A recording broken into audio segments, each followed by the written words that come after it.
No worries.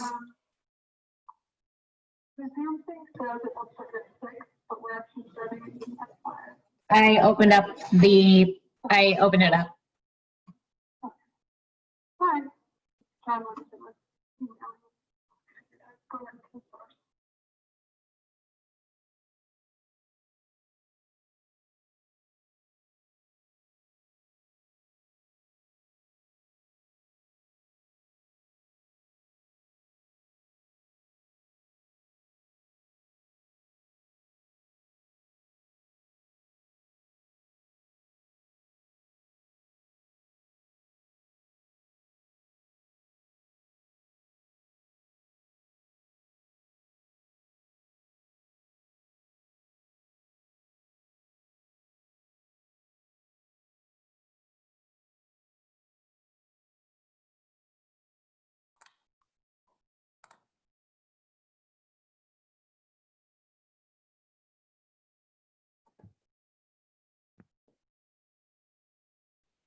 Hello. Hi, John. Hi. Hey, John. Oh, I got your email. Nora has to. Sue, I like the giraffe. not until right now. I was like, that is hilarious. There's a giant giraffe poking in. Hey, why not? Adds a little color, huh? My dog is out for a walk, so I can't have a furry animal. Let's see. Who's paying attention? That's cute. No kid sounds tonight from anybody? Momentarily, just wait. Don't. I know. 5 o'clock is the witching hour, so you'll hear them. I remember that. I remember that. Now I don't know where my kids are. They're out somewhere in the streets. Yeah, the opposite problem. Yeah. So that's okay. They are responsible. The police don't have to call me if they get picked up now. Oh, that's our future, huh?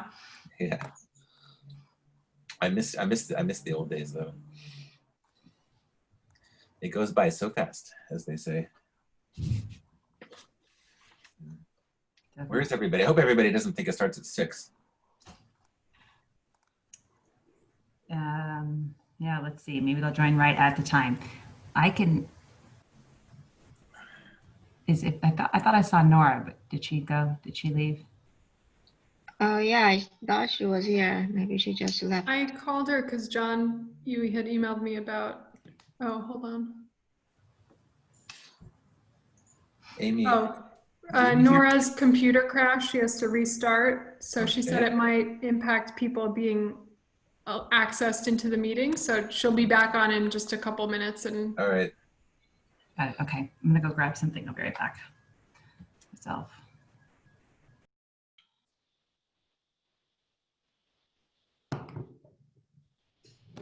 And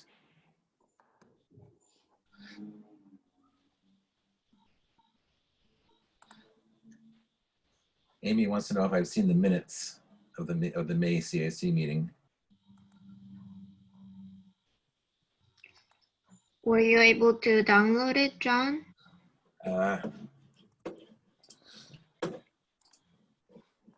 Ocean Geneva. I have the agenda and the presentation, no minutes though. Oh, I guess it's on the, sorry, I just rushed into the house. Let's see here. if you want, I can email it to you. I'll just go to the website. Get that momentarily. Oh, so the minutes this time are the audio transcript of the meeting. Oh, okay. We have, a lot of our staff have been recontracted to COVID and elsewhere. And so this was Okay, so we the may not best we approve. could do for today. May not be able to approve those tonight then, huh? Yeah, so if Amy would prefer we put it in more of a standard format, we can defer the approval until next meeting. Okay, let me just text her. Yeah. So, and just maybe a note on that. We are gonna normally have. weren't able to get the transcript. So normally it's going to be with these online meetings, they'll have a written transcript. We weren't able to do that last time just because it was our first time we did it on Zoom. So ideally, if there's any way people feel comfortable with the audio transcript, that would be ideal, so that we don't have to go back and do that. Okay. There, but I'm sure there's going to be a move to defer it to the next meeting, but I won't be the one to do it. we have staff, just a heads up, Lee, I'm not sure who of our staff is going to be able to do that either. Be able to kind of, because it is a pretty extensive process to kind of sit down if you haven't, Yes. you know, if you haven't been at the meeting and you're trying to kind of make it into minutes. Yeah. So if we could, if there's any ability to just if there's any questions or anything about the minutes or anything, let us know. But All right, we'll play it that way. I'll play it that way. if it's possible, that would be super helpful. Okay. And then again, hopefully we'll kind of try, if Nora is able, to get the written transcript from Zoom. So we know we can do it with Teams. So we had, you know, that had been working with Teams, and then when we switched to Zoom, we thought we could. Now we figured it out, I think, but it still involves a It different. transcribes automatically, supposedly? Yes. Oh, that's nice. Yeah. Huh. Right. That's a really added If it bonus. works. Okay, I'll fill everybody in. I don't know if anybody's. Oh, we're waiting for Nora she just came in. Yeah. And we can, Sue, I don't mean to volunteer you, but if there's questions about the minutes, I'm sure Sue would be happy to explain all these nuances. Okay. Absolutely. I can handle that. But if Okay. anybody. Yeah, the other piece is that now we have the video, because we've never videoed the meetings, but because they're digital, we have a full video transcript too. Yeah, exactly. So there's kind of like so many ways that people can really get the full extent of what happened at the meeting if they want. And Yeah, I haven't listened to it or watched it or read it. So, well, that makes sense. You were there. yeah.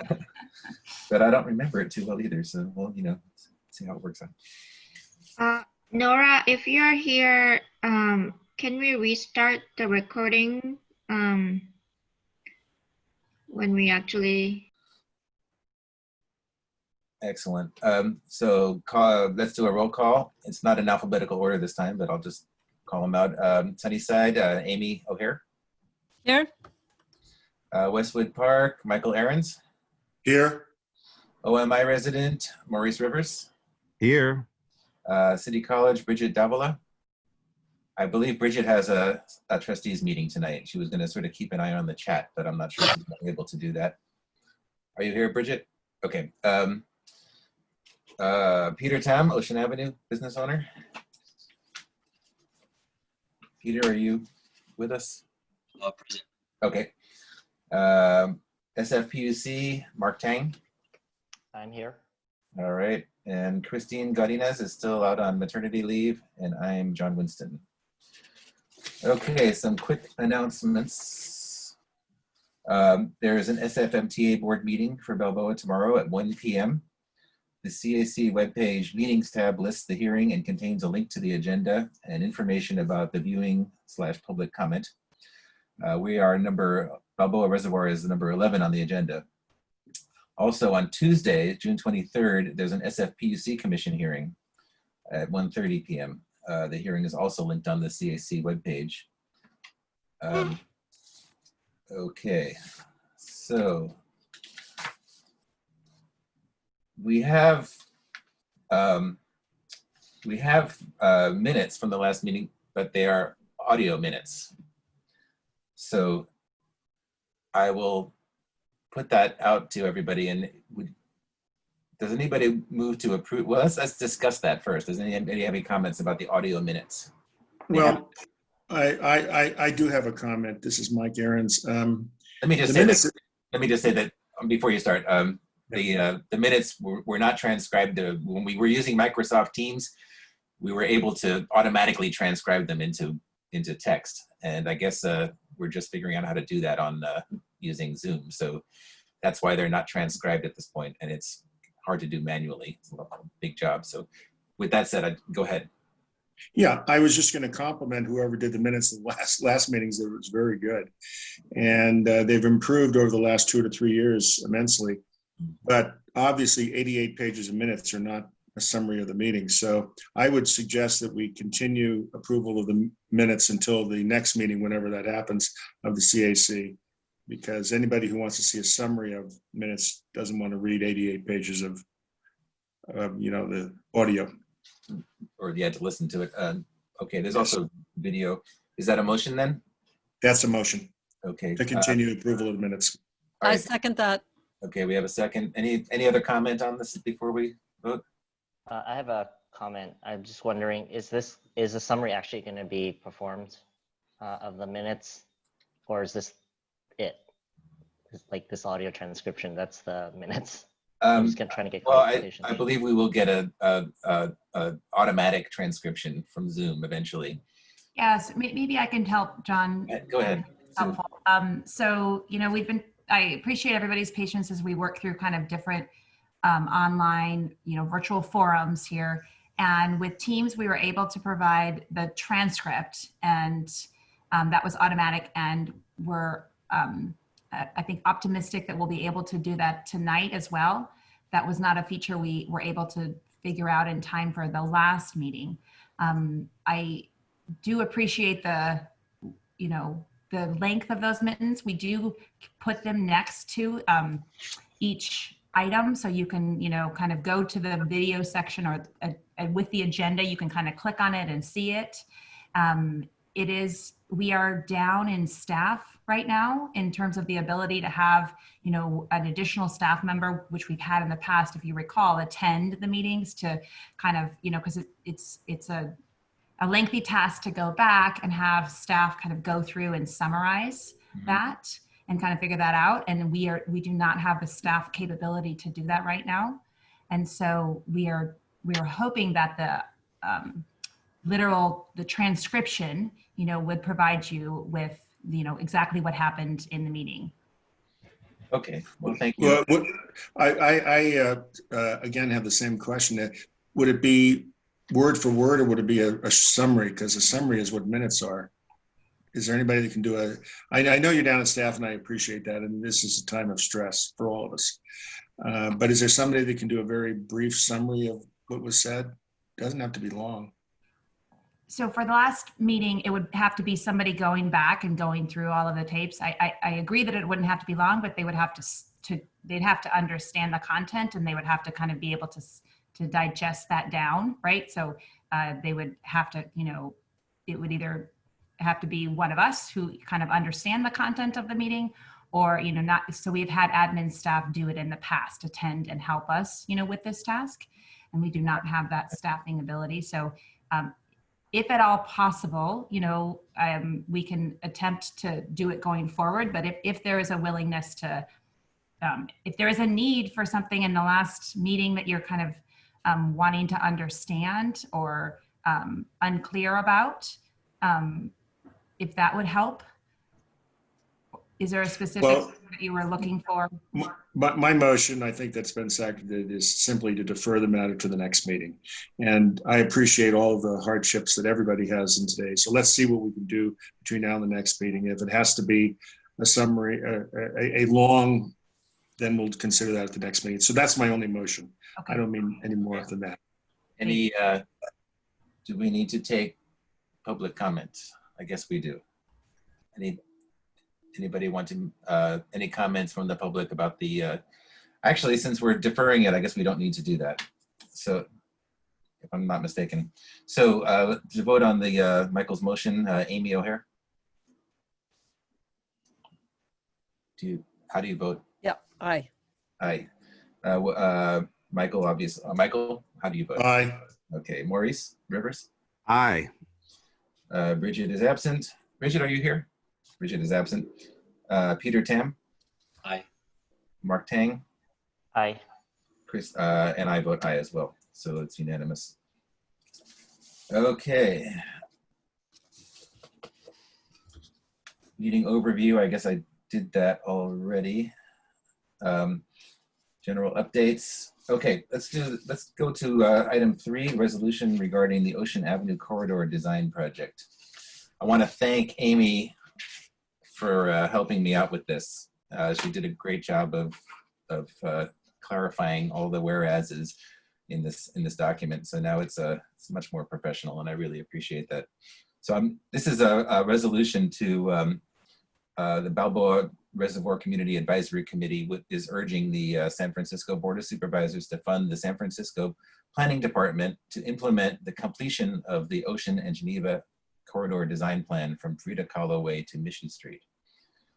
As you know, there's several years ago between Manor and Frida Kahlo, Ocean Avenue has been redesigned and fixed and vastly improved, and there still is a plan to continue that planning, to continue that renovation all the way down to Mission Street, but it hasn't been funded. So I have a series of whereases, which I will go through one by one. Whereas the Ocean and Geneva Corridor Design Plan was completed between Frida Kahlo Way and Manor Drive in 2016 and brought many safety improvements and public amenities that have been transformed the pedestrian realm for the better. And whereas the portion of Ocean and Geneva Corridor Design Plan between Frida Kahlo Avenue and Mission Street has not yet been funded. Whereas the future Balboa Reservoir project development is expressly designed to attract car-free households whose members will need pedestrian and bicycle access to the Balboa Park BART station. And whereas transit-oriented development is soon to be under constructed at the Balboa Upper Yard at Geneva and San Jose Avenues. And whereas the City College of San Francisco Facilities Master Plan calls for the Ocean campus to reorient itself such that the new entrance will face Ocean Avenue.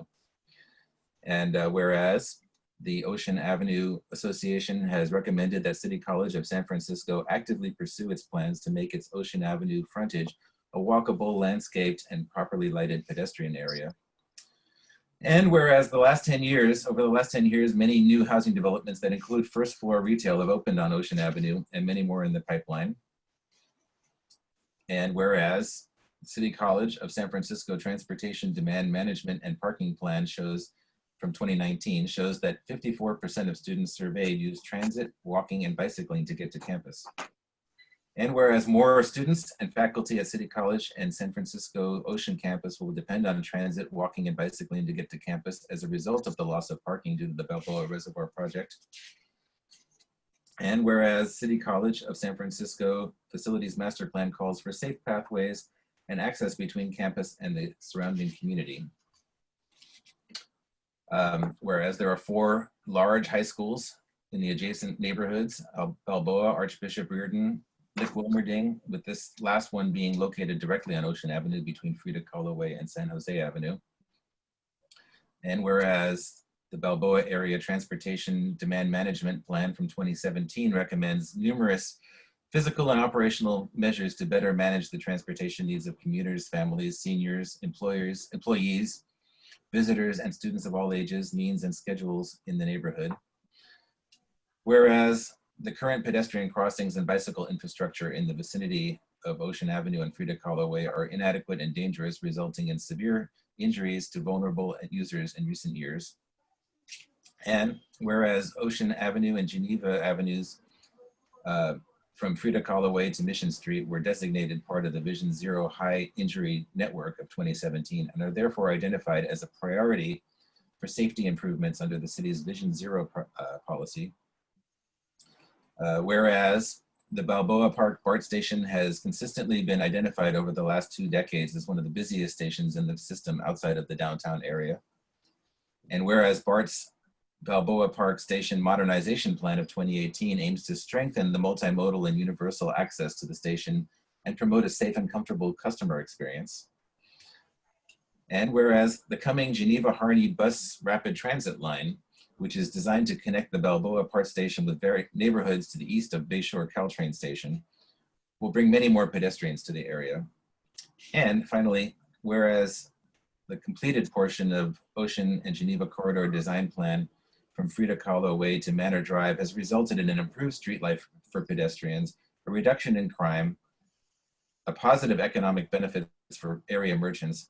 Therefore, be it resolved that the Balboa Reservoir Community Advisory Committee, also known as BRCAC, 1, urges that the San Francisco Board of Supervisors to fully fund the completion of the Ocean and Geneva Corridor Design Plan, and 2, urges the San Francisco Planning Department to implement the completion of the Ocean and Geneva Corridor Design Plan. So, comment from the committee first on that one. Anybody have any comments? Well, I do, going alphabetically or not alphabetically. Oh, Um, I can call on you. I'm sorry. Yeah, go ahead, Michael. Yeah, I didn't know anything about this until I read up a little bit, and there's been no real presentation to the committee, but I support it.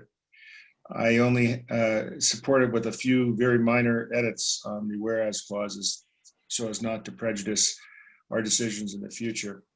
In the third whereas clause, I would simply take out the word whereas the future Balboa Reservoir project and say whereas the proposed, because this is without prejudice to anybody in the future arguing anything with respect to the project. Okay. So that's one minor change. Take out the word future and put in proposed. And then my only other comment on all of the whereas clauses, which I thought were pretty well drafted, is in the 9th whereas clause. It starts, whereas more students and faculty at City College of San Francisco Ocean Campus will depend on transit, walking, and bicycling to get to the campus. I'm fine with that whereas, but I would strike as a result of loss of parking due to the Balboa Reservoir project. There's a lot of connotations as to why they will do this. I support, of course, all of this, transit, walking, bicycling, but I think we should take out the word as a result of the loss of parking due to the Balboa Reservoir project. Then my last comment is in the resolve clause, paragraph 1. I mentioned this at the last meeting when we started to talk about it. I'm not sure I could tell the Board of Supervisors what to do, but this is only a recommendation. I would feel more comfortable, but I would vote for it with the word in there. But I would feel more comfortable if you took out the word fully fund and just say fund. And those are all my comments. And with those changes, I'm ready to vote in favor of it. Okay, I'll go through the list of names. I'll call on you each. Amy, would you like to say anything? Yeah, I'm fine with the items that Mike just noted, and I've got 2 typos to change. It's 3 large high schools, not 4, and Frida Kahlo Avenue, not Way. And beyond that, I have no comments. Okay. Maurice, do you have anything to say? Yeah, the Geneva Harney bus rapid transit line, is that a new line that's going to be added, or are they just beefing up the existing Muni lines? I believe it's going to be a new bus rapid transit line. Okay. That will be kind of along the same lines as what's continually going in on Van Ness and on Geary. Okay. Okay. Maurice, Peter, Tam? No additional comments. I think the edits that Michael had suggested is agreeable. Okay, and Mark Tang. Yeah, I'm in the same position. I'm agreeable to all the edits, just some slight typos or grammar things. The first whereas, the word the appears twice right before pedestrian realm. The first whereas the ocean and the last line in there, transform the pedestrian realm for the better. Oh, so just okay. And then I think the 13th whereas, where it talks about the Frida Kahlo and Ocean Avenue are inadequate and dangerous, resulting severe injuries. I think that's fine, actually. I was just going to mention that there were some deaths that occurred on Ocean Avenue within this corridor, and I'm not sure if that might help bolster some of the effectiveness of this resolution to include some of those death counts. Would you like to change it to injuries and deaths? Yeah, I mean, I would like to have deaths there, but that's not specific to that specific intersection. So Oh. I believe there were some deaths along the Ocean Avenue corridor, but not on that intersection. So I'm fine with leaving it out, but I just wanted to bring up that. Okay, because it does mention that it's a Vision Zero high injury network, so, but that doesn't actually mention that there were fatalities. Right. And then the last one I had was regarding the 13, 14, 15th whereas the Balboa Park BART station has consistently been identified over the last 2 decades as one of the busiest stations in the system outside of the San Francisco downtown area. Is that a change? Yeah, I'm recommending adding the word San Francisco just because BART does run through Oakland. Amy? Right. Well, it's true of also other urban area, other downtown areas. And what you say is true, but we are in San Francisco. Mhm. So I'm not sure we need to consider other downtown areas in terms of making this resolution. That was why I particularly left that one out. What do you think, John? I would agree with that. And other than that, I have no other comments. All right. So so you're not making any changes other than the double was that you? Yeah. Okay. All right. And that leaves to me, I'm fine with all the friendly amendments from all three of you. And let's get some comment from the public. Anybody from the public want to comment on this resolution? And maybe we'll just do the same thing, folks, if you can do the raise hand feature here. That'll help us. I can't see that, so you can see that, right? I can see that, yes. Okay. I don't currently see any, but let me just double check, okay? I do not see any public comments, so I'll give it one more second here. Are people not calling in on the AT&T bridge? Not in the, no, with Zoom, everybody they can call into this as well, and they can do it via phone, but it's directly into the meeting. Okay, but I mean, people are able, the phone numbers that were provided are available to people. Mm-hmm. There's people who have called in. Okay. All right, well then, seeing no comment, is there a motion to pass this? I don't think I can as the chair. I'll move to pass it as amended by the 3 or 4 committee members. Okay, any seconds? I second that. Okay, here's the vote. Amy O'Hare, Aye. Michael Ahrens, Aye. Maurice Rivers, Aye. Bridget Davila, are you here? Okay, she's still gone. I keep asking because she's going to be in and out tonight. Peter Tam, Aye. Mark Tang, Aye. and I vote aye. So that resolution is approved. Next item, we have a discussion item. Item 4, transportation investments and upcoming schedule. I believe who's leading that? Is that going to be Carly or? Hi, John, it's Lee. I'll be going through the slides. Okay. Let me just cue that up. Okay. Before I start, though, I will also say that my colleagues are here. So during discussion, we are all available for answering questions and comments. From planning, Sue Exline and Sunyen Hong, and from MTA, I have Carly Payne, I have Mark Dreger, and I have Michael Rhodes. You have heard from each of them in the past on these various topics, so hopefully you're familiar with them. Let me first go through the upcoming schedule. As John mentioned at the beginning of this meeting, we have 2 city body hearings coming up this month. So I'll go through that, and then we will do a summary of the transportation investments and then open it up to discussion. So on this slide, you can see the upcoming meetings: SF-MTA board, which is tomorrow at 1 p.m. SF-PUC Commission on June 23rd, that is next Tuesday, and that's at 1:30 p.m. Both of those meetings are listed on the CAC webpage under upcoming meetings, and both of those include a link to the various departments, commission, and board pages where you can find out all the information about the materials and how to join the meeting and how to call in and how to watch.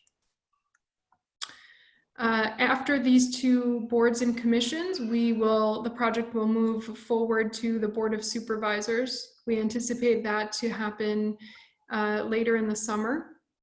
The project will be heard by the Land Use and Transportation Committee as well as the Budget and Finance Committee. Other hearings and meetings, we anticipate continuing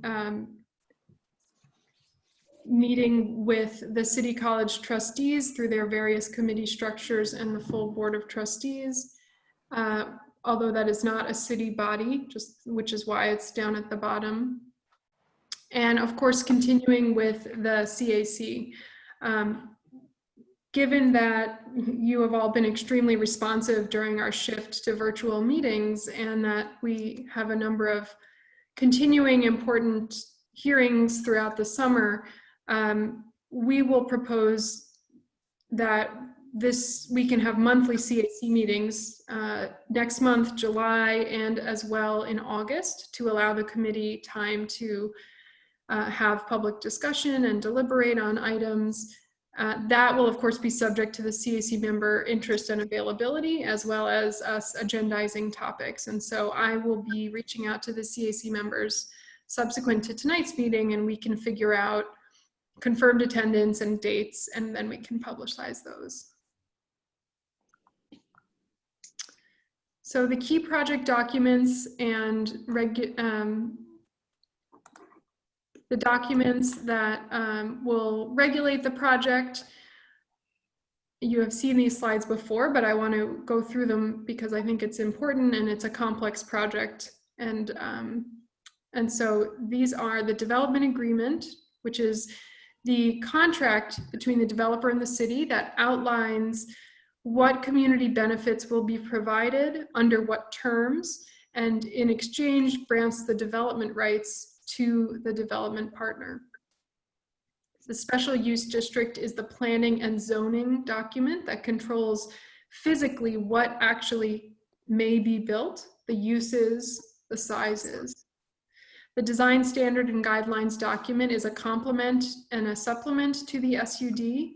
It's really a product of the 4 years of design and master planning that this committee has led. It contains standards and guidelines related to the physical design and the land use for the project. And the master infrastructure plan is a more technical document, but outlines the concept, design, and plan for the utility infrastructure, water, sewer, etc., really with the goal of making sure that it is all coordinated so that the project can physically work, be built, and have public services.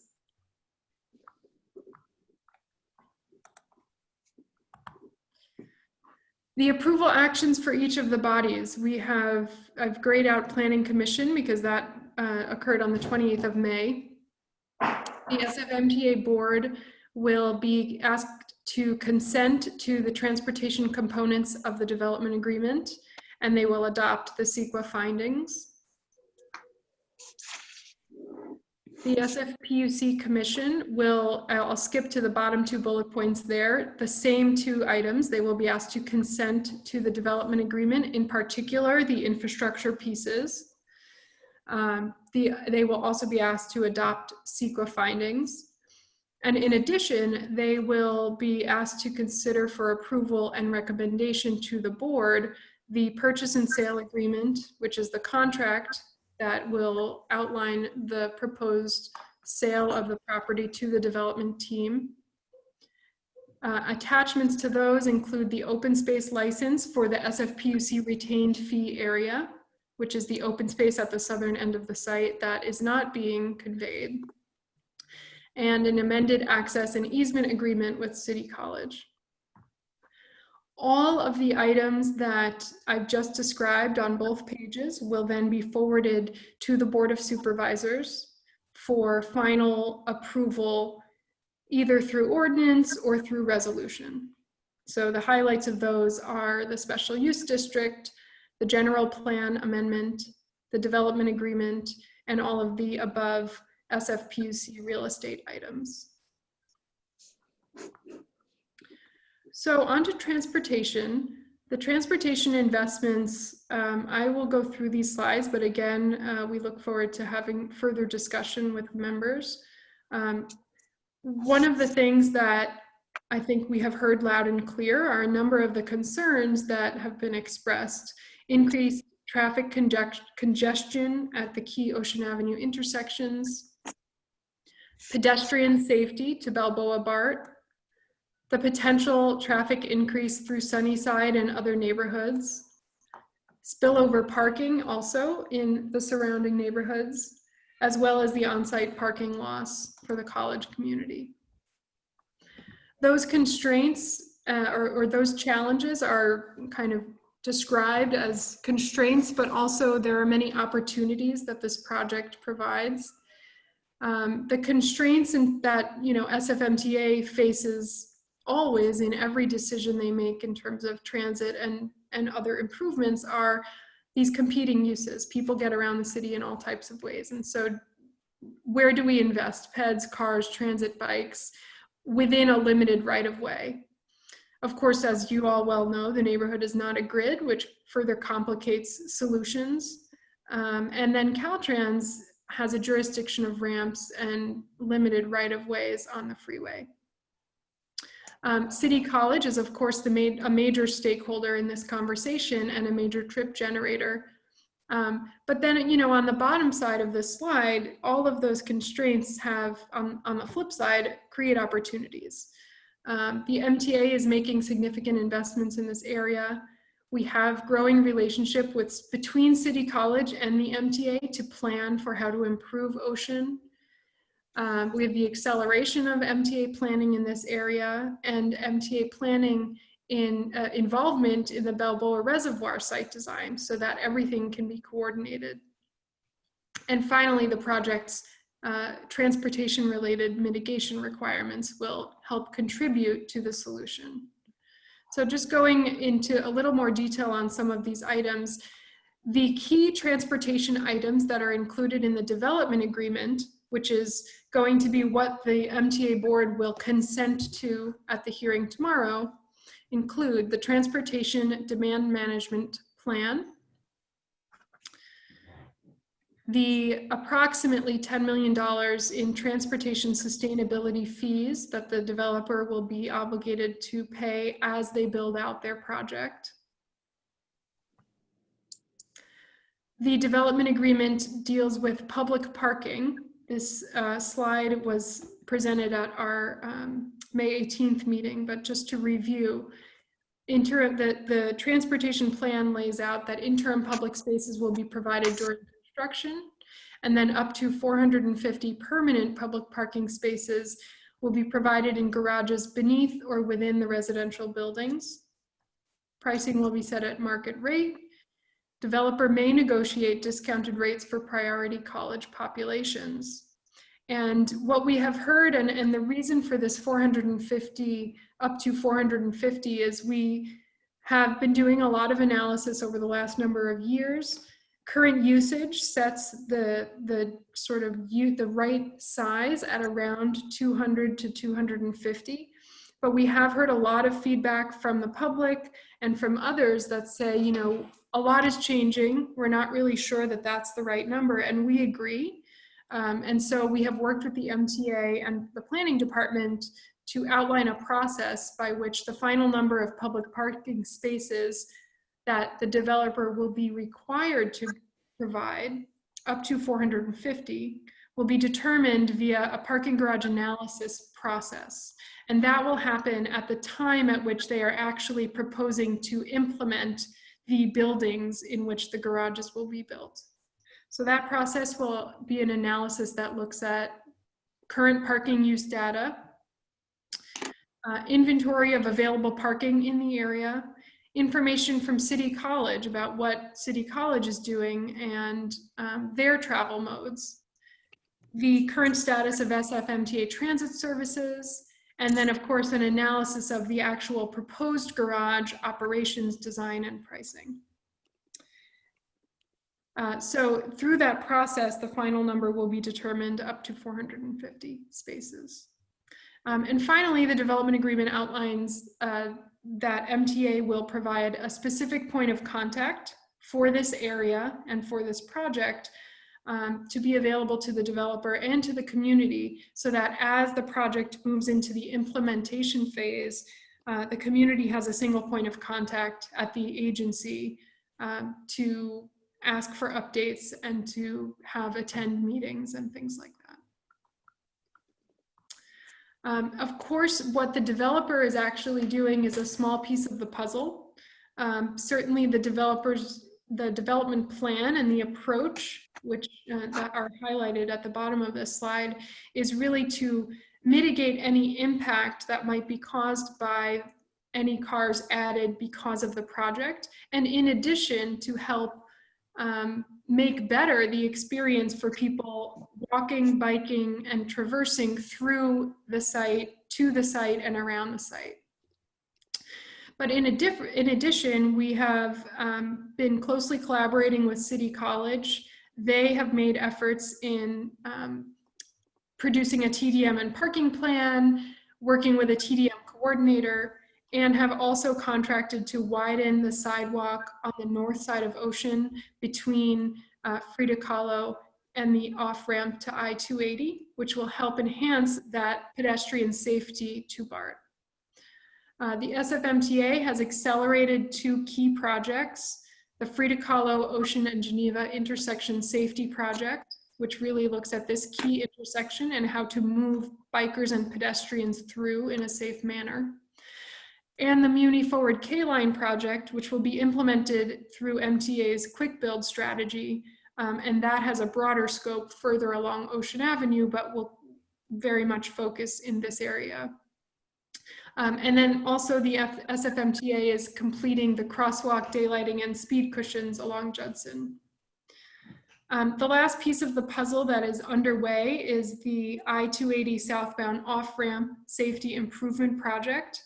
And we have already connected the SFCTA project manager with the City College folks that are looking at the sidewalk widening to make sure that, again, everything is coordinated. And so this host of investments is really meant to address the areas of main community concern, to help us increase transit use and access to transit speed.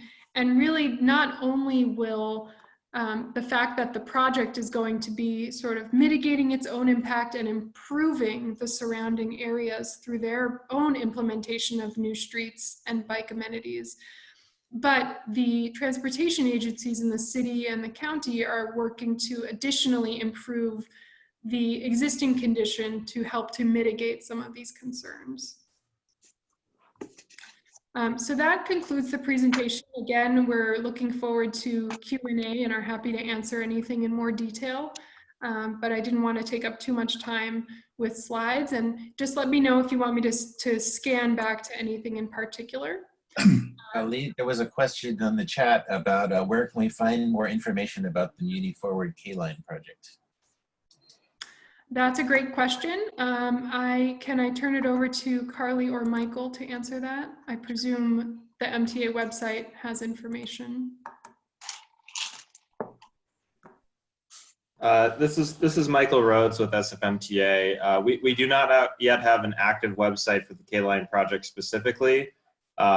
You can go to our Muni Forward website if you search for SFMTA Muni Forward, learn more about the program in general. And once we begin active outreach on the project, there will be a K-Line website. Any other I just want to add that the outreach is planned for later this calendar year. That's for the Muni Forward? Yeah. Okay. Is there more to the presentation from Mark or anybody else? No, we would like to turn it over to you, John. And I'm sure the members may have Okay. questions. I'll let the members speak first. Let's see. How about Amy first? I'm not quite ready, so please come back to me. Okay. Michael Ahrens. Okay, I'm ready. Thank you, Lee. I really appreciate this because I had asked for this meeting and I was really confused.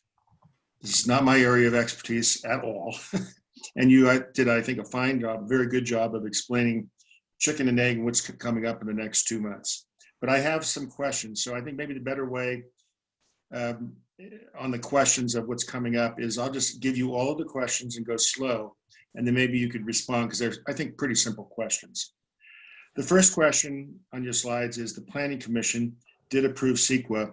My question is, what is the deadline to appeal that if any members of the public or others want to appeal? The second question was, you have in your slides Board of Supervisors, and you have the Land Use and Transportation Committee and the Budget and Finance Committee. You've explained quite well what they're going to look at. But my question is, does the public and does our committee have the right to review these matters? When will we know the date of these meetings?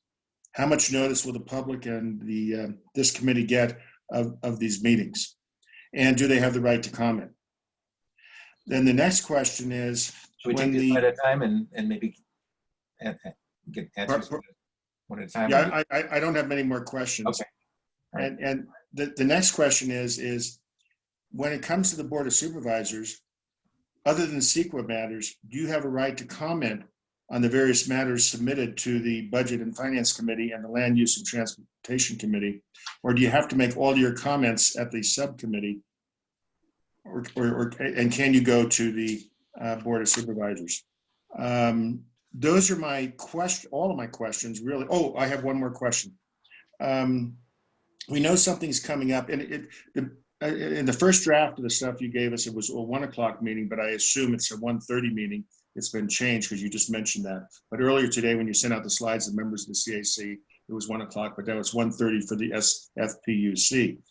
But for the SFPUC, do we know now, or can we know if there's going to be an appraisal given to us? How long will either this committee or the public have to look at that appraisal? Do we know now that they're going to sell it for what's in one of the documents we saw, $11.2 million, or is that preordained? Or when do we find out this information, and how much time will the public and the CAC have to review this all important question of what the value is of the property that's going to be submitted to the SFPUC? I have further comments on the transportation plan, but I've given you a lot of questions. I don't know if you want to answer the questions now or wait till later. Maybe you, that's it. Those are all my questions. Anybody taking notes on all those questions? I did, yes. Started out. Yeah. Go ahead. Thanks, Mike. So let me just look at my notes here. The deadline to appeal the CEQA certification, Sunyan or Sue, you may want to jump in, but I believe it is, there's a 30-day window from certification for appeals. So 30 days from May 28th is June 28th. I'm not positive on the exact deadline. I don't know if it's the day before or day after, but I'm happy to find out. I just want to really caution that it's about 30 days, but I don't want to misspeak. So I can find out that answer specifically. That's enough. Thank you. Okay.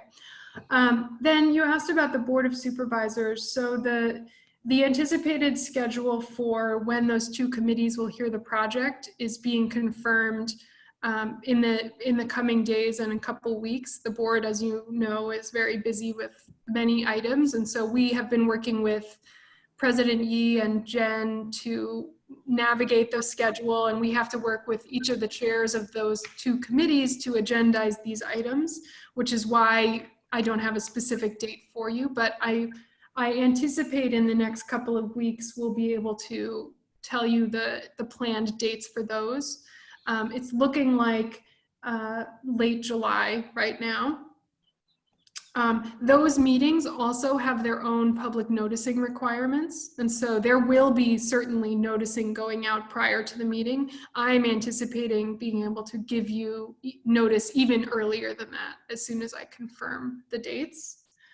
And then at those committees, you absolutely can make public comment on the items, as well as after those two committees hear the items, they will be referred to the full board. So there will be a subsequent hearing of the full Board of Supervisors for the various items in this project. And of course, public comment is also taken there. So there will be multiple opportunities. And And then your other question about the SFPUC, the commission publishes their agenda item with the material packets on the Thursday prior to the meeting. So I believe that's this Thursday, the 18th, prior to the hearing on the 23rd. And included in the materials will be the purchase and sale agreement, as well as the attachments that I mentioned, the open space license. Okay, you've answered all of my questions. So now my last thing is a very brief comment on the transportation plan. I have always objected to what you're doing, to what the city is doing. I continue to object. You are pushing down the road the decision on what's best for City College, and that should not be done. I know now is not the time to resolve that by this committee, because obviously we're pushing it down the road. But I said 4 years ago, when I first was on this committee, that we should not go any further until the parking problem is resolved. It has not been resolved. Just last week, a subcommittee of the trustees decided to negotiate an MOU that has not been resolved. And until an MOU that fully protects City College is adopted with the appropriate number of replacement parking spaces, I don't think we should go any further. But that's only my comment. That's not up for a decision tonight, because the most important thing was a report. And I think you did a very good job, Lee, on the report. So I think, as I said before another institution, that the real solution to this whole thing is obtaining a number of 100% affordable housing on a portion of the lot and giving the rest of the lot to City College for its use to protect its interests. Otherwise, with 1,100 unit development, the interests of City College will be severely devastated and destroyed. But I've said that before, and I just wanted to make clear that at least we do not adopt the theory of pushing down the road as to whether you need up to 450 spaces. As I've said before, you need much more than that to protect City College. But that's my view, and I have no further comments. Okay, Maurice Rivers. And Maurice, I'm sorry to jump in, but a couple of people are putting in the chat that I was incorrect. The full board does not take public comment on items that have already been heard through committee. So sorry, Right. Mike, just back to that. There is full public comment at both of the committees. When it gets referred up to the full board, they don't take public comment. So there will still be multiple opportunities for public comment at the board, just not in front of the full. Thank you, Leigh. I thought that might be the case, and I just wanted the public. I'm sorry about that. I wanted the public to know that for future reference. Thank you. So yes, everything has to be aired in the committee, not in the full board. Right. Maurice, did you want to say anything? No, I didn't have anything to say on that item. Thank you, though. Okay, Bridget Davila, she's still not here. Peter Tam. I don't have anything to add right at this moment. Okay, and Mark Tang. Yeah, just quick comments on some of the lists. Leigh, thanks for that presentation. It's really great. I was wondering, in terms of some of these transportation investments, what if there is a mechanism where we can be a little more involved with some of these outside agencies like Caltrans, with the ramp.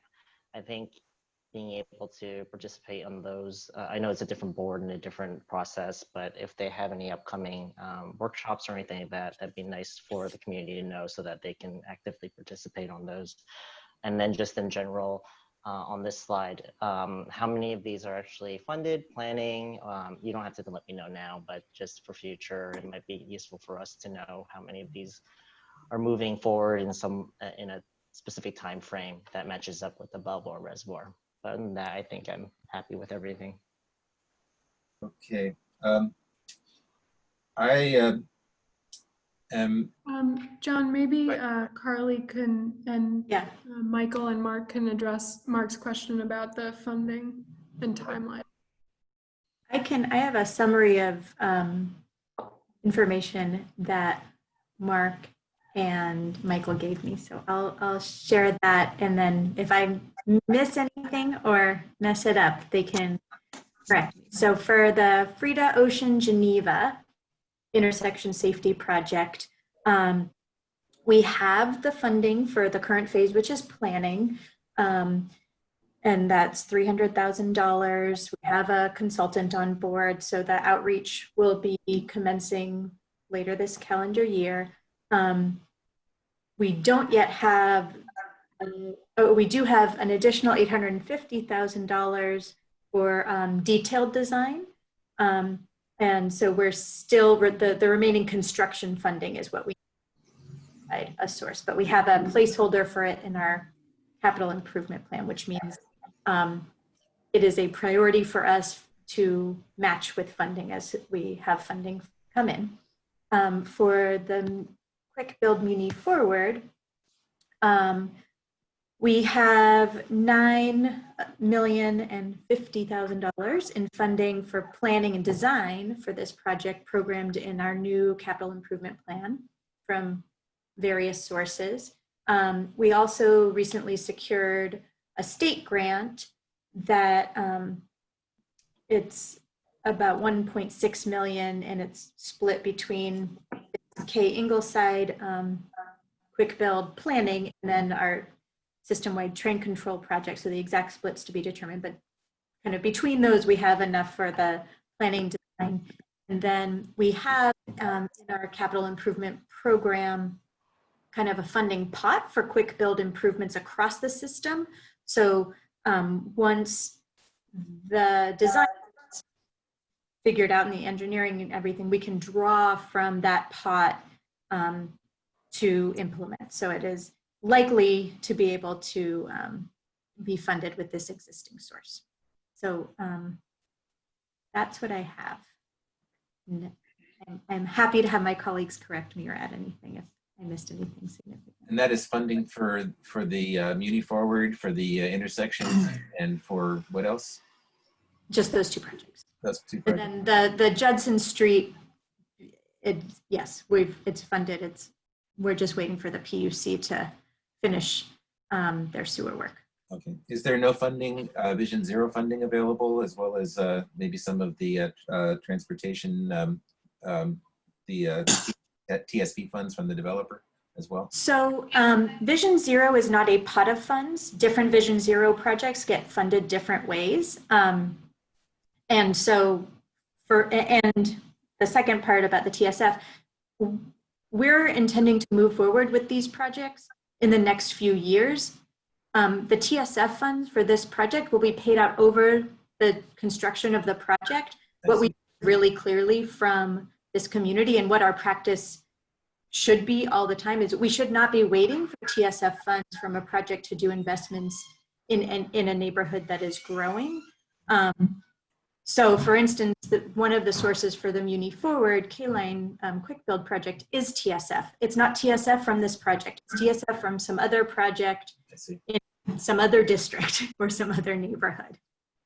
So the way the TSF is designed, it goes into a pot that supports citywide priorities, a lot of which are kind of system-wide things that improve operations and service delivery across the system and not particularly for one area. It also is flexible so we can do particular projects. Right.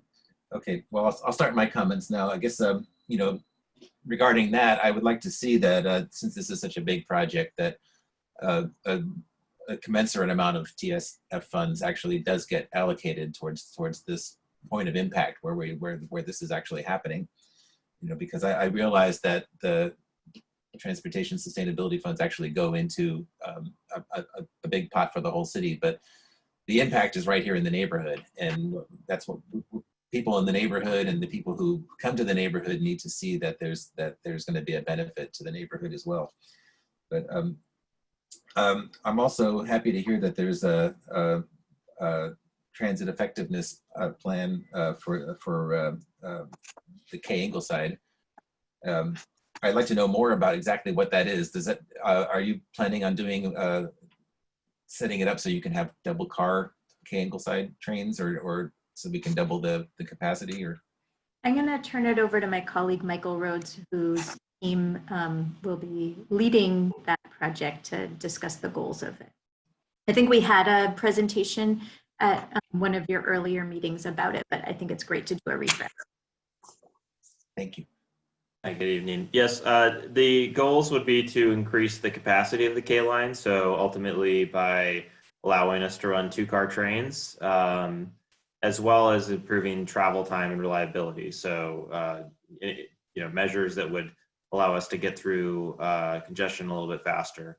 Again, we're at very much the earliest stages of design, or really just sort of a conceptual phase of the project. So we don't have specific details about, exactly where we would propose what, but those are the high level goals of the project. Yeah, because we're looking at, people are asking for specific goals when it comes to parking, but I would like to also see on the other side of the equation that we can give other choices for ways to get to City College and ways to get to the development, and that would include, as you said, some ways of managing the or increasing the throughput of the buses and streetcars. Would that include transit-only lanes, or maybe some kind of transit priority signaling or anything like that? I think we'll be looking at, places where we could give the trains priority through a dedicated lane where there's space.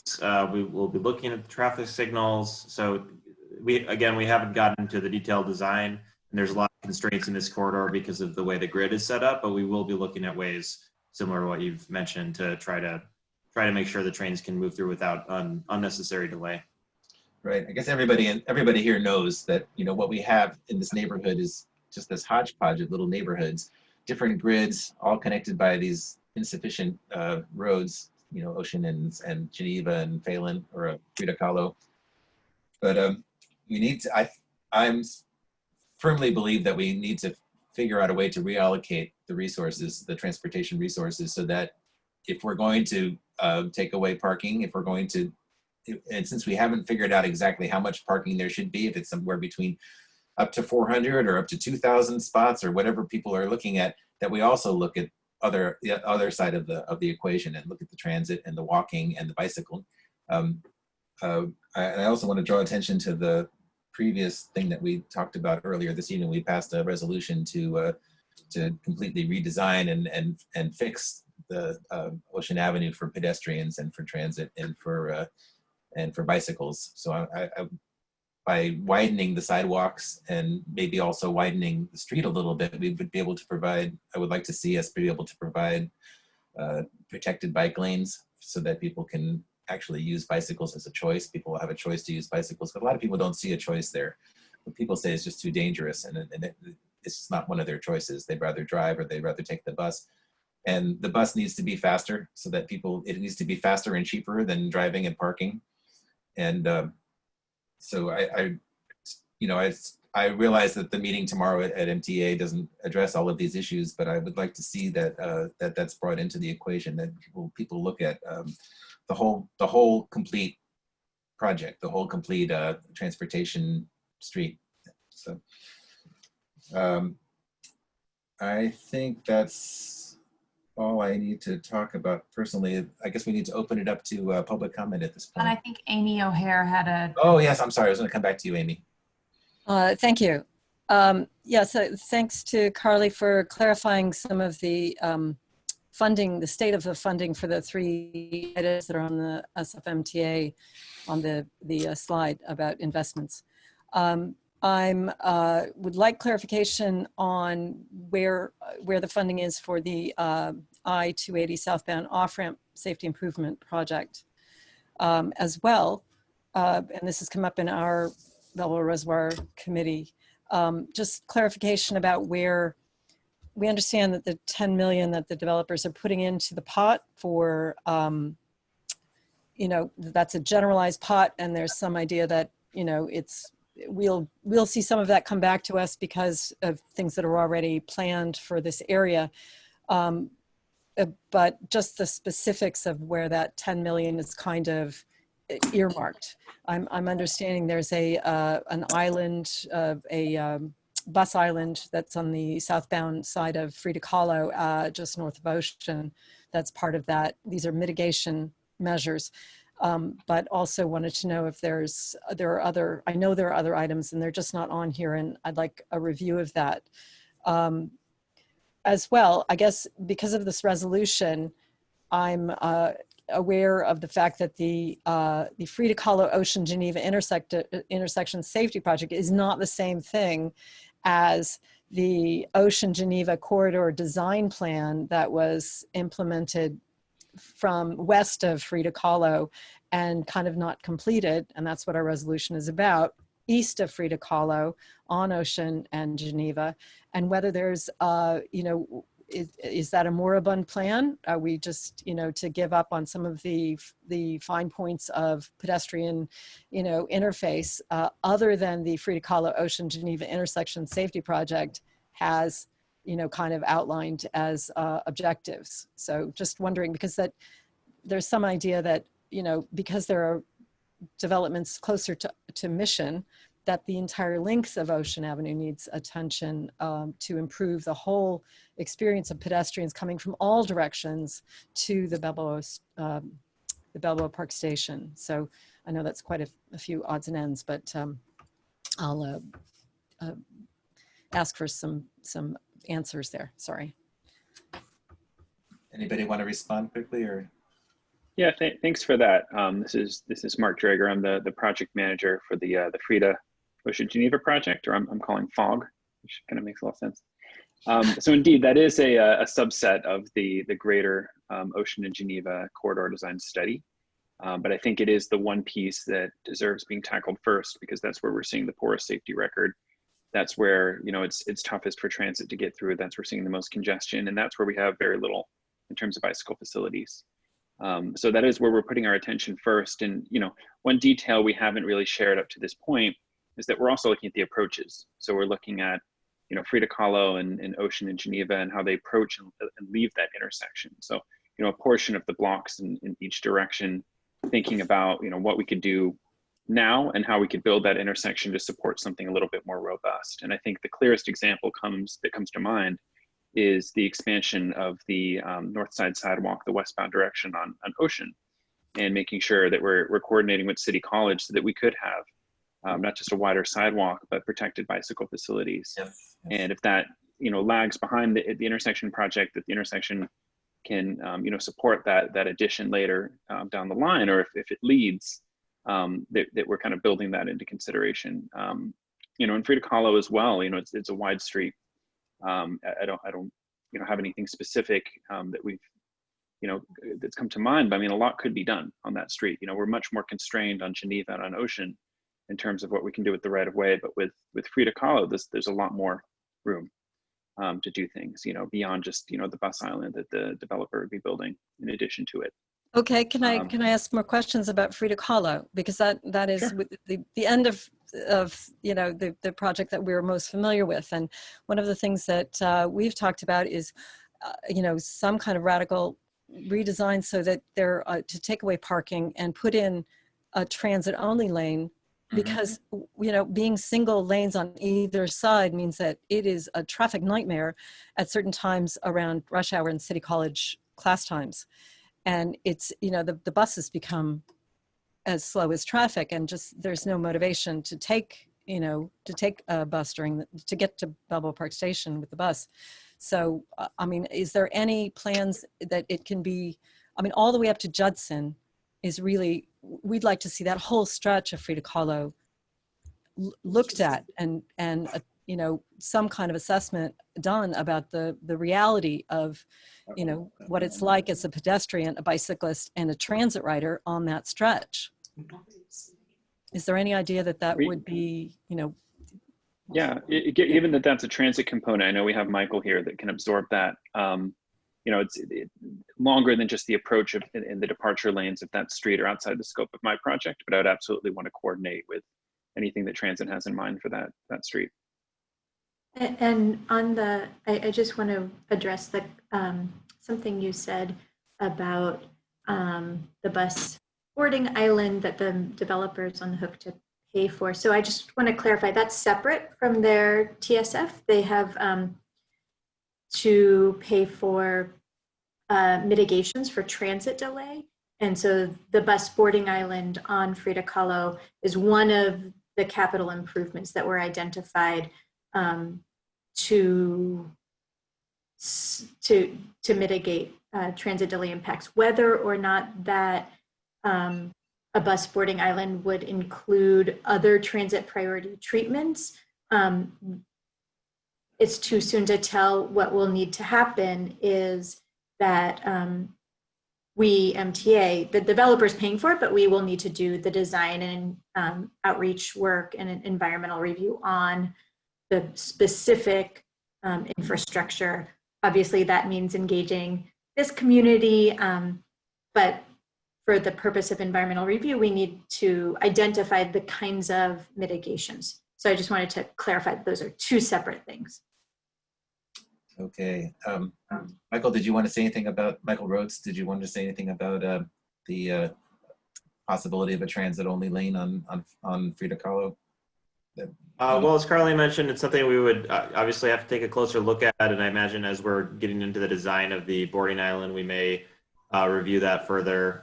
The good news is that transit lanes are not very expensive, so there's not really a lot of kind of a cost question about it. It's more just the community outreach and understanding how exactly delay is happening in that corridor, and looking if there's a design that would work for everyone. And good. I can also respond about the I-280. I believe that Lee sent a slideshow. That the lead agency is not the MTA, and it's the Transportation Authority, the County Transportation Authority.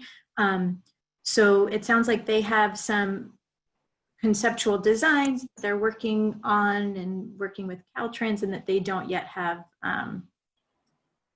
money to do the implementation. But for certain, in terms of the connection and at Ocean, we are going to be coordinating with them to make sure that their design is supportive of and complementary of the transit priority work that Michael's team is developing for Ocean Avenue for the K-lengths.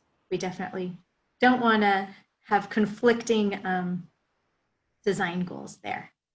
And then the thing I wanted to just make clear is that the level of investment that SFMTA is bringing forward in the projects that Mark and Michael are seeing really is more than double what this project will be bringing in TSF. And so I think, you know, it's really speaks to the advocacy and compelling things that this group and the participants have brought forward over the last several years that that is happening. So thank you for being our partners and working with us. I think, and you don't, you know, like I said before, you're not waiting 10 years for TSF money to come through, which will then go to what other things right pressing in the city. Well, you know, we want to have transit be able to carry the load it needs to carry. We want to be able to we want pedestrians to have the safety and the dignity of being able to walk safely and with dignity to the BART station. And we basically want and for bicyclists as well. We also want a sense of place for the neighborhood, because it's basically just a freeway interchange right now. I mean, even the on-ramp onto Ocean Avenue, I mean, give me a break, that's crazy. It's a neighborhood street, and you shouldn't have an on-ramp to it. It's not a freeway, it's a neighborhood street. So we really need to have like a change of the feeling, the change of the sense of place that we get when we walk down that street. It needs to be greener and quieter and just nicer to walk down. And because we are turning this into a neighborhood, and it's no longer just it's not just a place you drive through, but it's a place you go to. So that's kind of where I'm coming from. There was before we go to public comment, I guess, hang on one second, I'm just looking at the text here. Oh, I guess Myrna wants to know if you can explain what, if any, mitigations have been considered for Plymouth Avenue. If anybody can talk about Plymouth Avenue. Is that outside the scope? Okay, well, let's go to public comment. John, I can, go ahead. We can chime in. Yeah, go ahead, Sue. Yeah, or Sung Yan. I don't know if Oh, Sung Yan. yeah, sorry. Took me a while to unmute myself. No worries. I need to wait a little longer for people to respond. And yes. So in terms of Plymouth, as Carly and Lee mentioned, there's mitigation measures for Ocean Avenue intersections. So along Ocean Avenue to improve transit, it's potentially considered impact on transit with the other projects. It's not a project impact. It's project plus other projects with potential city college. So the EIR identifies mitigation measures to improve transit along Ocean. So at the Ocean and Plymouth Avenue, there's transit signal, intersection signal improvement identified, but not along Plymouth Avenue itself. I hope that it answers the question. So basically that will have either separate phasing for left turn cars or limiting left turns from Ocean Avenue to Ocean Avenue. All right, finally, let's open to public comment. Is there a queue of people waiting in line to speak? There's just one right now, Jean Barish. Jean.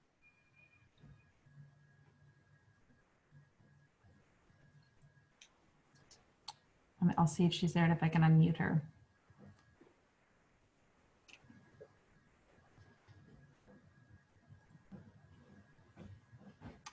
Okay, I don't know if she's. I'm unmuted now. Can you hear me? Yes, we can hear you now. Thank you very much. Is there a limit to how much time I can speak? Oh, I guess it's 2 minutes. Okay, I'll try to be short and sweet. I've been following this project for quite a while, and I'm very disappointed with what I hear today. I've spoken to people in the Mayor's Office of Transportation Policy. I've listened to other CAC meetings. I've read the EIR, and it still seems as though the transportation plans for this project are in the aspirational stages. According to Mr. Rhodes, the increase in the K line to have 2 cars is a, quote, high-level goal. As though there are very few hard and fast plans that have already been written down, and the transportation plans for this project are sadly lagging behind the development. This is an unacceptable plan, and there's inadequate coordination between the builders of the Balboa Reservoir project and MTA, and lack of that coordination is going to result in a transportation and transit disaster around the City College area. I'm also concerned because I heard it said, and I didn't know exactly what mitigations were being identified, but that the MTA was going to implement mitigations for some of these transportation problems, or I assume all of them.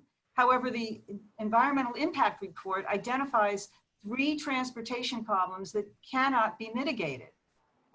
Public transit delay, a non-mitigatable impact on existing passenger and freight loading zones along Lee Avenue between Ocean and the project site, and potentially hazardous conditions for people bicycling, which may also substantially delay public transit along Lee Avenue between Ocean and the project site. In view of these non-mitigatable impacts, I don't understand why we're being told that impacts will be mitigated. So for all of these reasons, I don't think this transportation plan is acceptable, and I encourage you not to approve it. Thank you. Next comment. Who's next?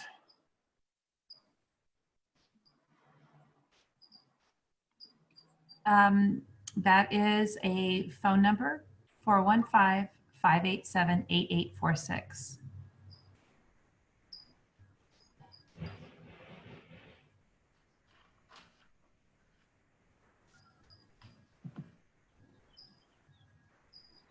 Our residents. Thank you. Hi, this is Jennifer. I'd like to support what some of the BRCAC members have said. The justification for cutting out parking for students is to incent Balboa Reservoir residents and City College students to switch to other modes of transportation. Both the City College and Balboa Reservoir TDMs depend on an adequate public transit system. We would like to see an SFMTA plan that takes into account the larger volume of riders that can be expected and the larger spectrum of transit hours for workers who don't have access to a car. This means having a plan ready to be put into operation before the time when the need arises. My request is to have a plan ready to implement in advance. Also, I want to support what Amy said. I live near the Frida Kahlo Way at Judson intersection, and multiple neighbors, actually she didn't, she said this, I guess, offline, and multiple neighbors have experienced or observed near misses at this four-way intersection, which has only one stop sign. The safety issues for pedestrians will be exacerbated by a larger stream of cars attempting to drive away from the heightened residential congestion on Frida Kahlo Way and Judson. And my third point is I would like to see clearly in some written or chart form the proposed distribution of impact fees and uses of the $10 million provided by the developers, but clearly that hasn't been decided yet. Thank you. Anybody else? Yeah, the next is Rita Evans. Rita. You have 2 minutes. Okay, can you hear me? Yes, we hear you. Oh, great. Okay. I want to, I had a prepared statement, most of it in support of some items that have already been mentioned, so I'm just going to touch on them very briefly, and that essentially has to do with a redesign of Frida Kahlo. The opportunity to remove the parking from both sides of the street would allow us to make major improvements regarding traffic congestion, traffic safety, and improve public transit, making it a more attractive option. As Jennifer said, that's a critical piece of making this project successful, is getting people to actually take public transportation. And that would allow for freer operation of the 43 Masonic. It would allow for widened, possibly separated bicycle lanes, which would make that option more attractive. And this is a rare opportunity, given that the space is actually there on that street, which is not the case in so many places. I also want to second some remarks that were made earlier regarding the maximizing the investment in the existing sophisticated traffic signal control system on Frida Kahlo and Ocean Avenue. Those actuated signals are in place. They allow for transit priority and other traffic management activities. But we know that, at least as far as Frida Kahlo has been concerned in the past, we end up with them not being properly timed and programmed or maintained. We end up having things like long walk signals on weekends when summer colleges or City College is not in session. And we're not asking for a major capital expenditure here, because that investment's already been made. We've been, as John mentioned earlier, asking for maximum use of existing resources. I want to mention one other item, and that's the Balboa Reservoir Transportation Demand Management Plan, dated April 2020, from the Reservoir Community Partners on the transportation demand management monitoring and evaluation. There is no enforcement of any of the measures in there. If you take a look at page 11, which is monitoring and evaluation, you'll see that the requirement there is that reports be made, and that's it. That reports be made. Now, if the report is that traffic congestion is at completely unacceptable levels, if the report is that no one is taking public transit, but instead is only using private vehicles, whether their own or Uber or Lyft, there's no recourse. There's nothing that says that anything has to be done. The only thing that has to be done is these reports have to be done. And if they're done on time, then they don't have to be done as frequently. So I think that there's a huge hole in that transportation demand management plan, and that there's nothing to, there's no enforcement mechanism that I see that would involves something actually happening and changing if traffic conditions, if transportation is not properly managed. Thank you very much. I really appreciate the opportunity to speak tonight, and I do want to thank the representatives from SFMTA for being here. Okay, any more comments? I have my hand up. Who's that? Harry? Oh, Harry go ahead, Flynn. Harry. You have 2 minutes. Okay. So when the planning department first looked at the project, several of their members said they had concerns about congestion and about what could be done in the neighborhood. And they would wait, they would reserve their judgment. Then they went ahead and passed it a few weeks later with nothing changed.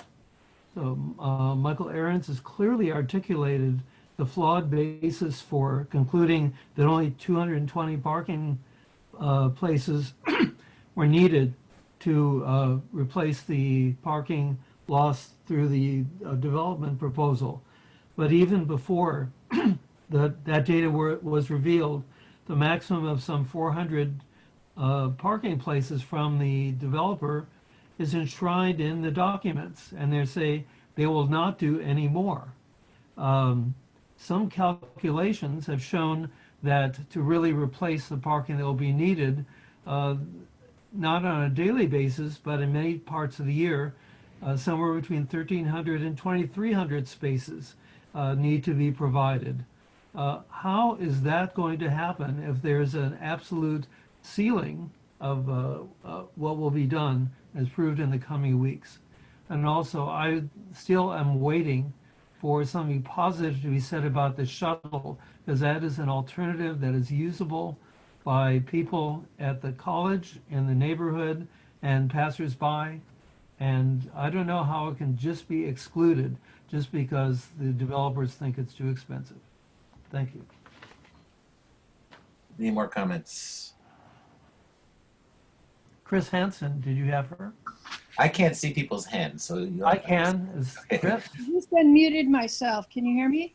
Go ahead, Chris. I can help you too, John, if you give me just 1 second. I know it takes me a second, but Chris Hansen is the last hand up for now. So if anybody else wants to comment, please raise your hand.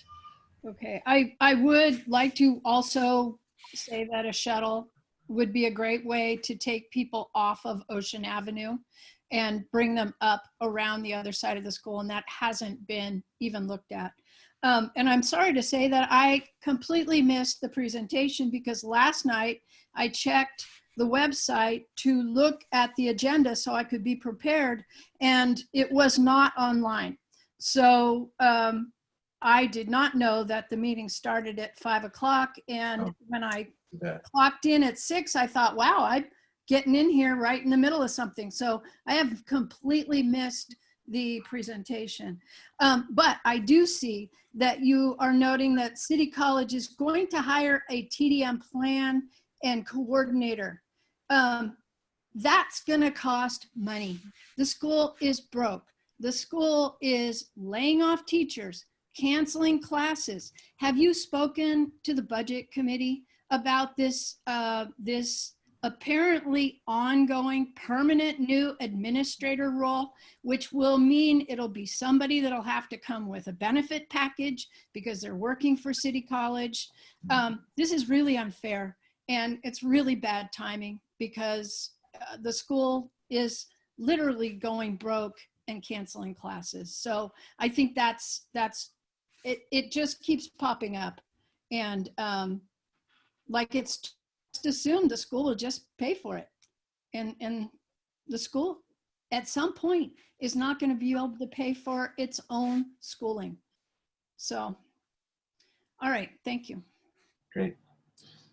Anybody else? Was that the last commenter?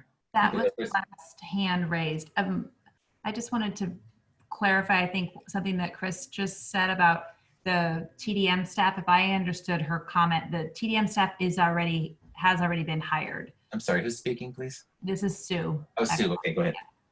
Sorry. No problem.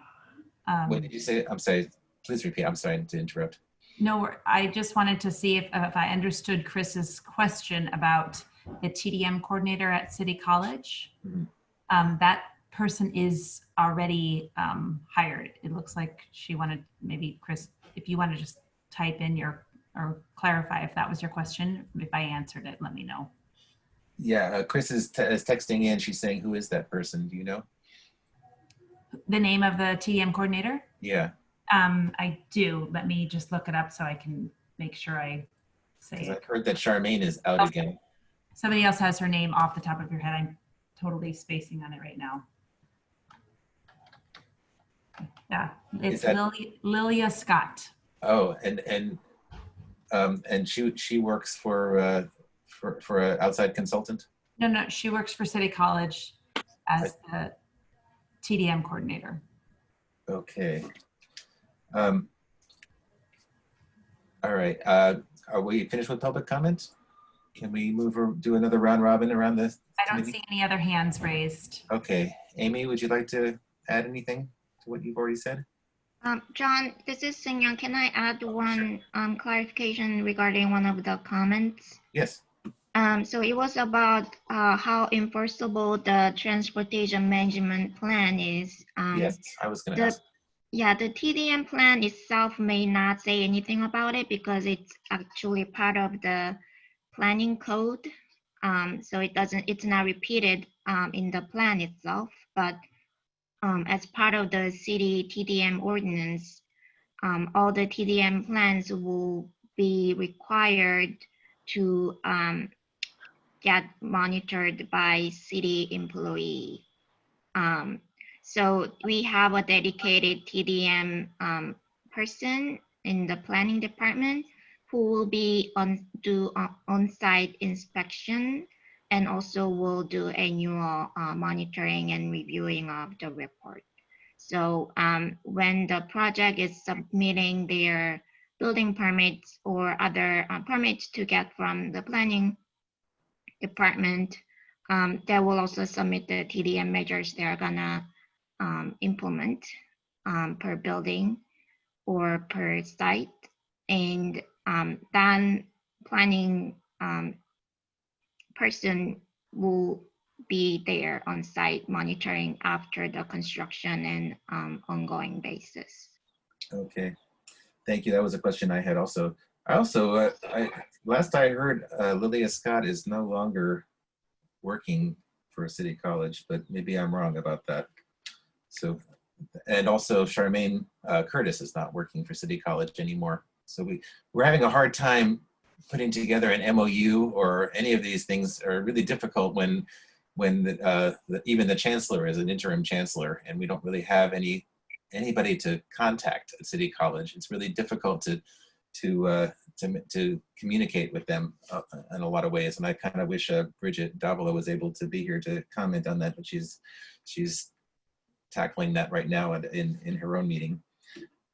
Anyway, let's go back to, I spoke out of turn. Michael Ahrens, did you want to say anything? Oh, did Amy, did I skip over you? I was just going to reiterate something that Jennifer Heggie said. She reminds me of my own priorities. I have forwarded a presentation about the dangers at the Frida Kahlo Judson intersection. They are numerous, and but Lee also assured me that she would forward it on to people, at MTA who would attend to this. So I just want to register that that's, again, just say publicly that is a very troublesome, very very hostile intersection for pedestrians, and that the priorities of the project should dictate that it be redesigned to encourage pedestrian bicycle use. And anyway, so just reiterating that. Thank you. That's Frida Judson, you're saying? Frida Kahlo Judson, yes. Okay. It's not on anybody's radar that I know of officially, but so. Michael? Yes, I want to thank Lei for laying out this map for us, because it really is helpful to me, and I'm sure to the public going forward. I also want to thank the public comments, because I think many of them are good and will help all of us as going forward on our own comments. But I just have one question. I notice in these Zoom, I can see who's on the phone. And we have a lot of developers on the phone. We have a lot of representatives of the city on the phone. And we won't know for another few days, maybe a week, from the PUC whether or not there's an appraisal. But the developers should know, and so should the city. Is there an appraisal that has been done on the property that's going to be considered by the PUC, or are they going forward without an appraisal? That's my only Hi, question. this is Lee. I'm happy to answer that. Yes, an independent third-party appraisal to determine the highest and best use has been done and has informed the transaction. And so I guess the follow-up question is there any reason that the public and we can't get it immediately?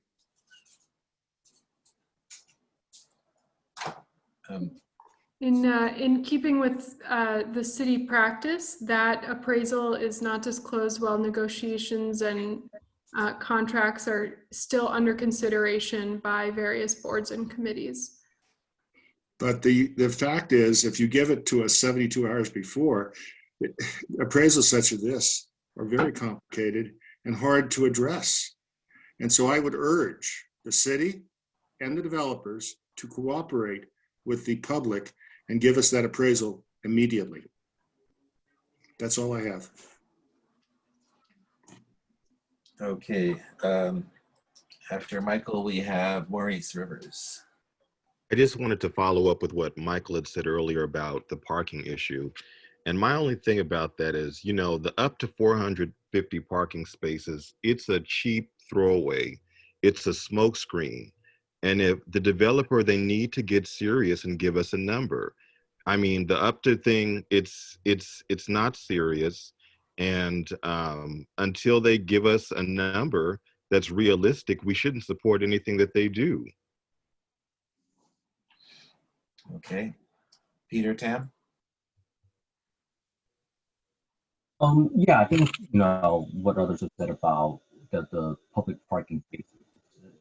For me, it's more about understanding what that number is so that other transportation projects can be better clarified as they're being developed based on the number of parking that's going to be available. I think it's going to be very important, and that will probably help as well. Some of that broke up, that last bit you said. Oh, no, my statement is just that, like, a lot of the future planning of our neighborhood continues to grow with a project like this will be highly dependent on. Okay, I'm sorry, but your internet connection is failing us right at that last two sentences. Want to try one more time? Yeah, I'll try one more time. Oh, you sound like you're coming through now. Okay. No, I think it's just important to understand, like, where we are completely dependent on it. Okay, well, maybe you can put it in the text messages. They'll be able to understand you a little bit better there.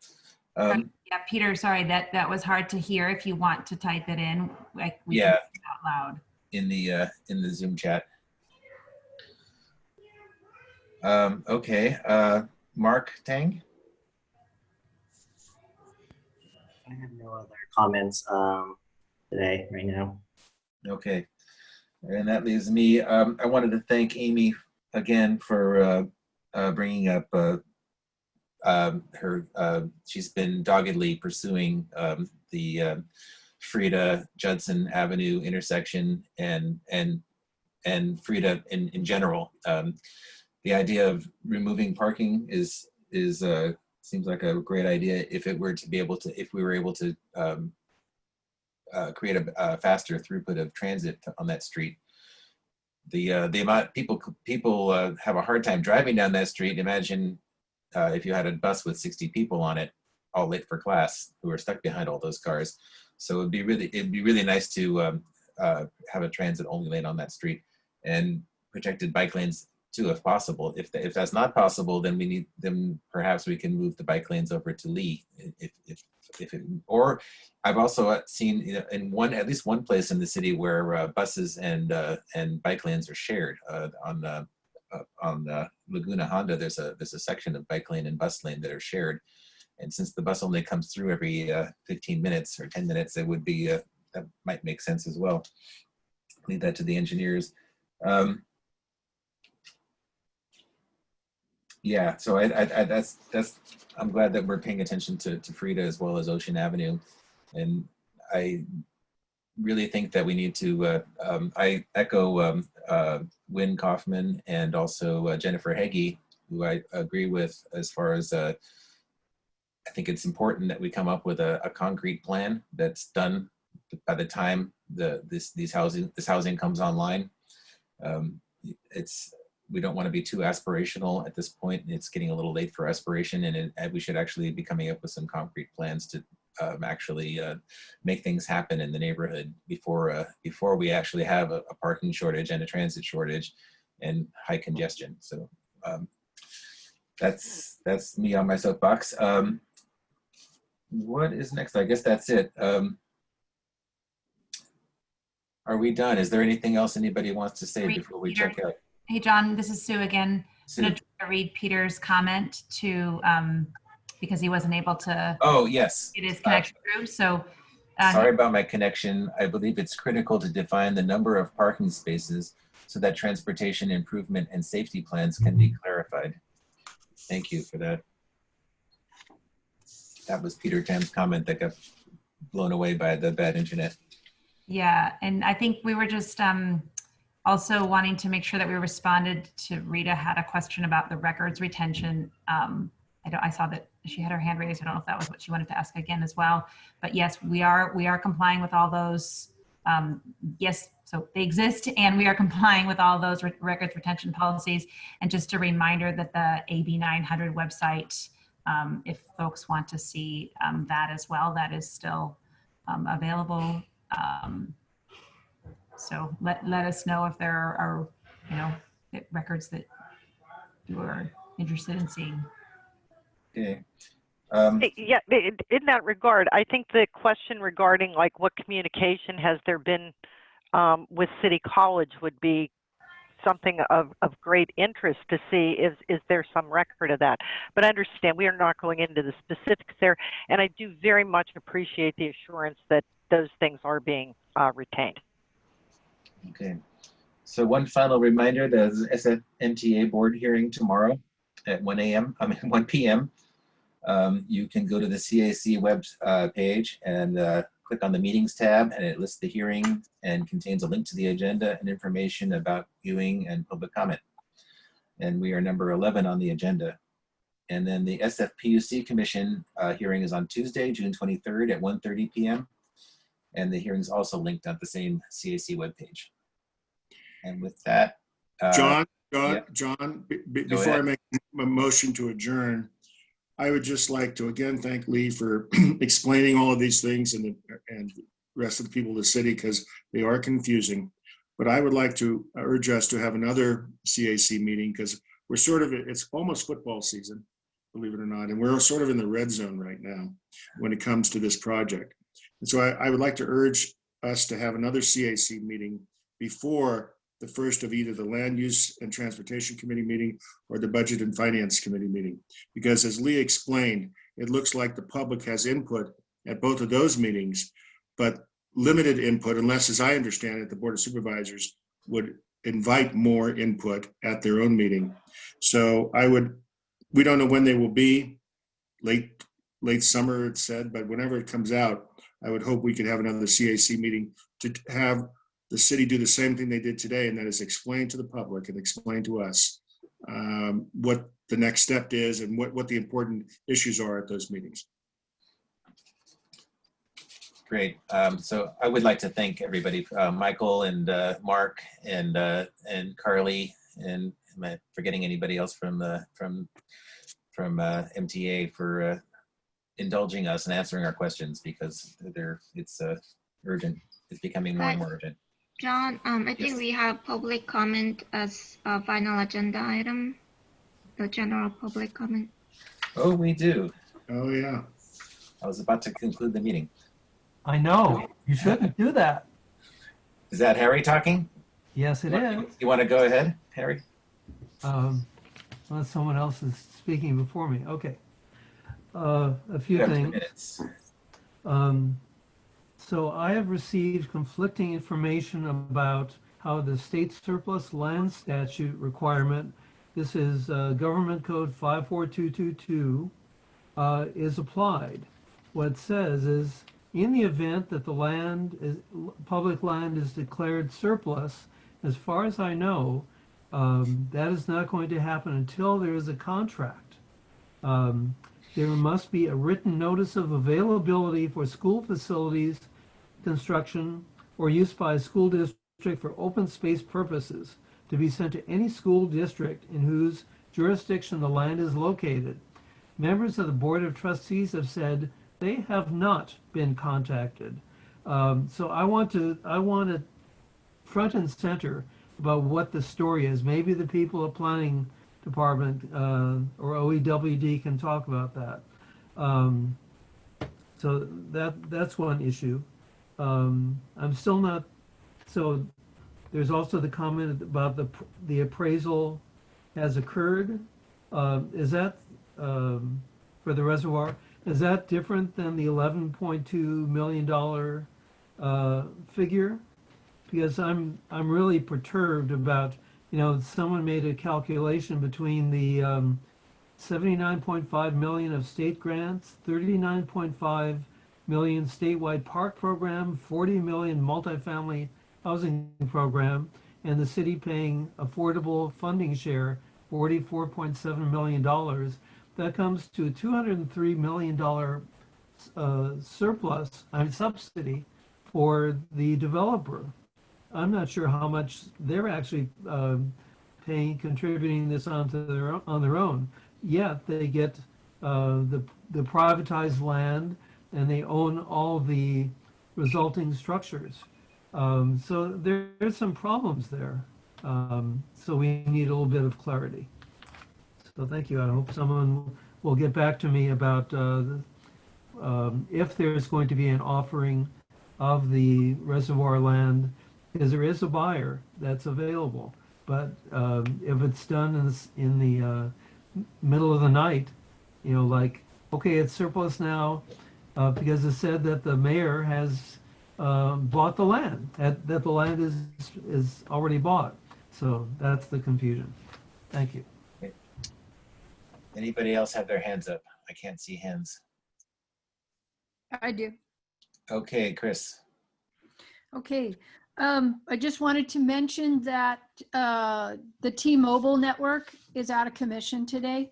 We are getting very used to living in this Zoom world, but I would like to mention that Madeline Mueller was not able to attend this meeting because she has only been able to attend via her cell phone. And so she may not be the only person that's missed this meeting or missed the meeting from 6 o'clock on, or the meeting from 5 o'clock on. So just, I guess, as we zoom towards a closing on all of this stuff, there are people left out of the loop. Right. Okay, I have a couple of bars on my T-Mobile phone, but maybe it actually usually have 5 bars, and I only have 1 or 2, so you might be right about that. Madeline said she couldn't connect. And I also gave a phone number to Hedda today, and we haven't heard from her today, so I'm not sure what that's about. Hedda called me and could not get in. Okay. Go ahead, Mike. I just wanted to clarify, this is Sue again, that people can call in. They don't need to join via video. Some people have been able to do that successfully, and we're happy to help troubleshoot that.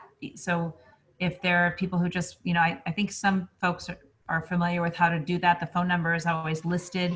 So want to make sure that people are able to access it. And if they have any questions, let us know. I didn't quite understand so why Madeline wasn't able to call in. So maybe she can reach out to us to her network is down right now. Her T-Mobile network is not. She doesn't have any phone service either.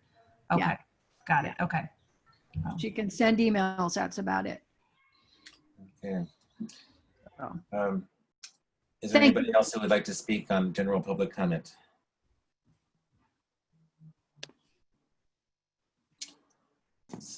Going once, going twice. Okay, seeing none, I'm going to move, can somebody move to adjourn the meeting, please? Someone on the committee would like to. do we I need the move action? to adjourn the meeting. All right, anybody want to second that? Yes. What was that? Okay, did we get a second?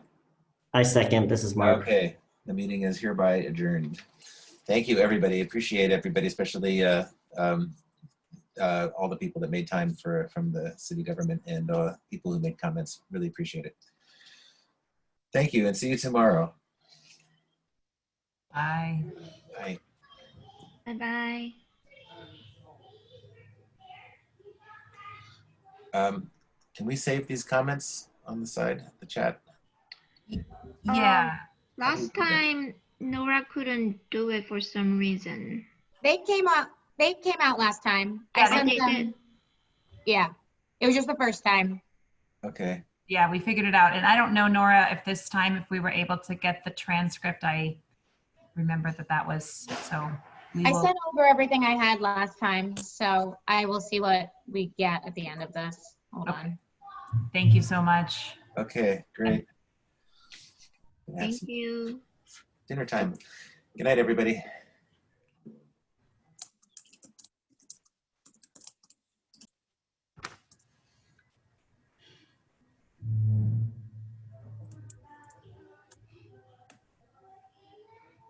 Stu, can you give me back power or like host capability?